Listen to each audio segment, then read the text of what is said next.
प्रधानमंत्री मोदी ने United nation में जाकर ऐसी बात बोल दी है कि 192 देश सख्ते के अंदर हैं और उनके अंदर से चीन और पाकिस्तान की तो यह हालत है जैसे उनके तोते उड़ गए। ऐसा यूनाइटेड नेशन आखिर है किस काम का कि अक्साई चीन में आके चाइना कब्जा कर लेता है और भारत पाकिस्तान से युद्ध जीतने के बाद में भी पाक ऑक्यूपाइड कश्मीर को ले ही नहीं पाता। प्रधानमंत्री मोदी का स्टेटमेंट अगर ढंग से एनालाइज किया जाए तो उन्होंने यह बात बोली है कि यूनाइटेड नेशन केवल उन 4 लोगों की तरीके से है जिनका नाम ले लेके घर के अंदर बच्चे को हमेशा डराया जाता है, दबाया जाता है और उसको कहा जाता है कि मोहल्ले के वो 4 लोग क्या कहेंगे, वो 4 नहीं वो चोर हैं। 24 अक्टूबर 1945 में यूनाइटेड नेशन जब एग्जिस्टेंस में आया था उस समय 50 कंट्रियों के साथ में भारत भी उसका सदस्य बन गया था। अगर 1945 में भारत उसका सदस्य बन गया था तो 47 तक वो आजाद कैसे नहीं था, यह बात आज तक हमारे से छुपा के क्यों रखी गई। यूनाइटेड नेशन की वेबसाइट के ऊपर ही लिखा हुआ है कि India is the founding member of United states, जो कि 26 जून 1945 के अंदर फॉर्म हुआ था। तो ये साइन आखिर कर कौन गया इंडिया की तरफ से? जो बात आज तक आपको पता नहीं थी वो बात आपको पता पड़ेगी। साथ ही के अंदर यह भी आपको पता पड़ेगा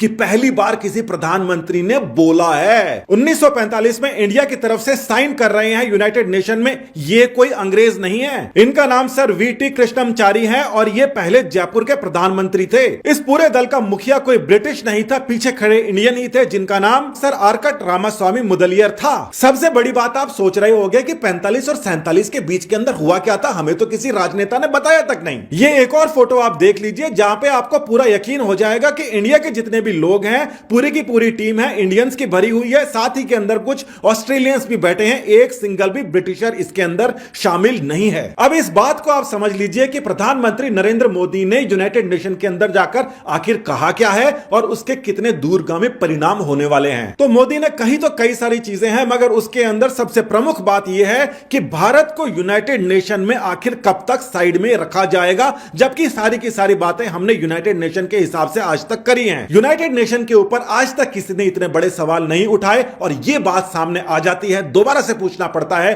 कि भारत अगर पाकिस्तान से युद्ध जीत गया था तो कश्मीर के ऊपर आज तक विवाद क्यों है? 1965 के अंदर पाकिस्तान के अंदर पूरी तरीके से कब्जा करने के बावजूद भी पाक ऑक्यूपाइड कश्मीर हमने फ्री क्यों नहीं कराया? और ऊपर से चाइना को तो यूनाइटेड नेशन में वीटो पावर मिली हुई है जिसके लिए भी भारत ही जिम्मेदार है। भारत यूनाइटेड नेशन की सारी बात मानेगा मगर यूनाइटेड नेशन का असली काम क्या है वो उसको पता ही नहीं है। यूनाइटेड नेशन के रहते हुए वहां पर वीटो पावर यानी कि जो परमानेंट सदस्य है चाइना आकर इंडिया के ऊपर आक्रमण करता है, अक्साई चीन ले जाता है, यहां के लीडर सोते रहते हैं। आज ये बात महत्वपूर्ण है, लॉजिकल है, तार्किक है। आप ये बताइए कि यूनाइटेड नेशन ने कुछ कहा क्यों नहीं? उनके पास में क्या खबर नहीं पहुंची थी? यूनाइटेड नेशन सिक्योरिटी काउंसिल ने पहले ही दिन कह दिया था कि पहले जम्मू कश्मीर से पूरी तरीके से अपनी सेनाएं अपने आदमी हटा ले। आज तक पाकिस्तान ने हटाई क्या? ना पाकिस्तान यूनाइटेड नेशन की बात मानकर अपनी सेना वहां से आज तक हटा पाया, ना ही चीन वहां पर जो परमानेंट मेंबर है यूनाइटेड नेशन के अंदर बैठा बैठा दूसरे देशों के ऊपर कब्जा कर रहा है,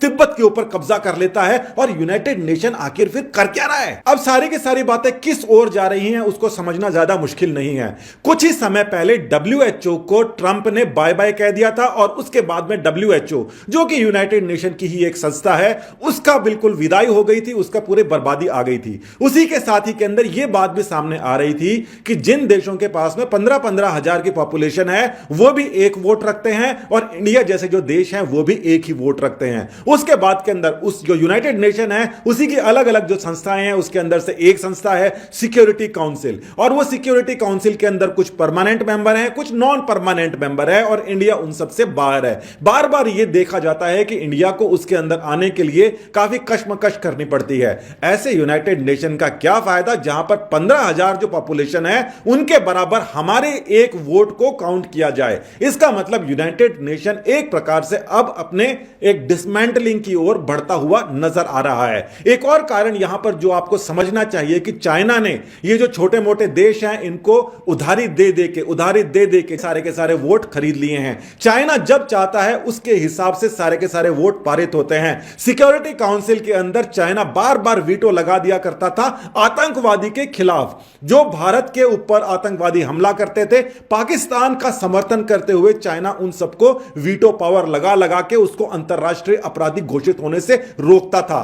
देखने में यह लगता है कि चाइना ही असल के अंदर पाकिस्तान में में आतंकवाद को स्पॉन्सर कर रहा था और चाइना ही यहां तक का करता धरता था, जिसके ऊपर पहली बार इंडिया के अंदर एक अवेयरनेस बढ़ी है और यहां के प्रधानमंत्री ने सीधे तौर के ऊपर चाइना के ऊपर एक प्रकार से हमला बोल दिया है। अब ये बातें काफी दूर तक जाने वाली हैं क्योंकि ये शुरुआत हो चुकी है मोदी और ट्रंप की।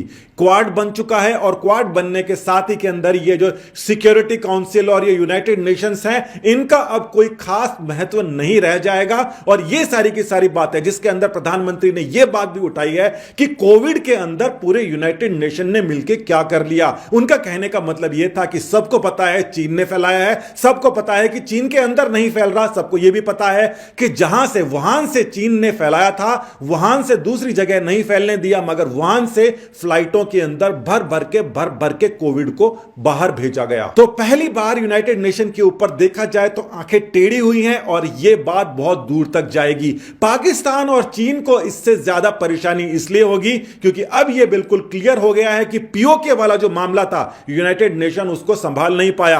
हमारा कश्मीर पाकिस्तान उसके ऊपर कब्जा करके बैठा है, हम जीत चुके हैं, पाकिस्तान से लाहौर तक पहुंच गए, सारी जगह उनको वापस कर दी, मगर यूनाइटेड नेशन चार लोगों की तरीके से कि ये चार लोग क्या कहेंगे, हमने कब्जा नहीं किया, हमने वापस अपना हिस्सा नहीं लिया। पूरी तरीके से देखा जाए तो यूनाइटेड नेशन फेल हो चुका है, इसका कोई मतलब नहीं है, कोई इसकी सुनता नहीं है, कोई मानता नहीं है। और इतनी बड़ी बात आज तक कोई प्रधानमंत्री बोल नहीं पाया।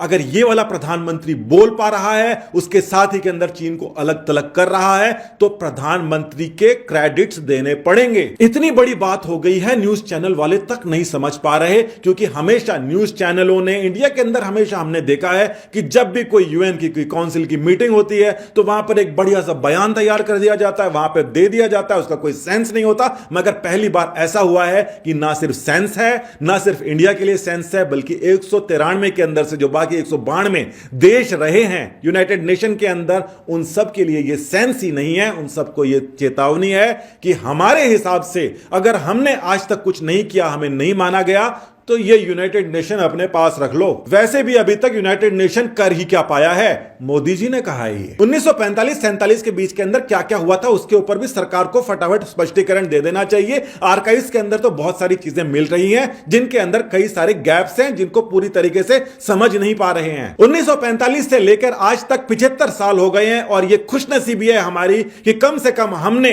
अपने आंखों से देख लिया कि इस प्रकार की घटनाएं हो रही हैं। हमारे लीडर्स जाकर यह बात उठा रहे हैं और जिस यूनाइटेड नेशन की वजह से आज तक हमारे साथ अन्याय हो रहा था उसको ही पूछ रहे हैं तुम्हारा मतलब क्या है। उम्मीद है आप भी ये बात समझ रहे होंगे कि हमारे को अभी तक जितनी बातें बताई गई है उसके अंदर बहुत बड़ा झोल है, उन सबको सामने लाना पड़ेगा। फिलहाल के लिए आपसे लेते हैं विदा, बहुत बहुत धन्यवाद, जय हिंद।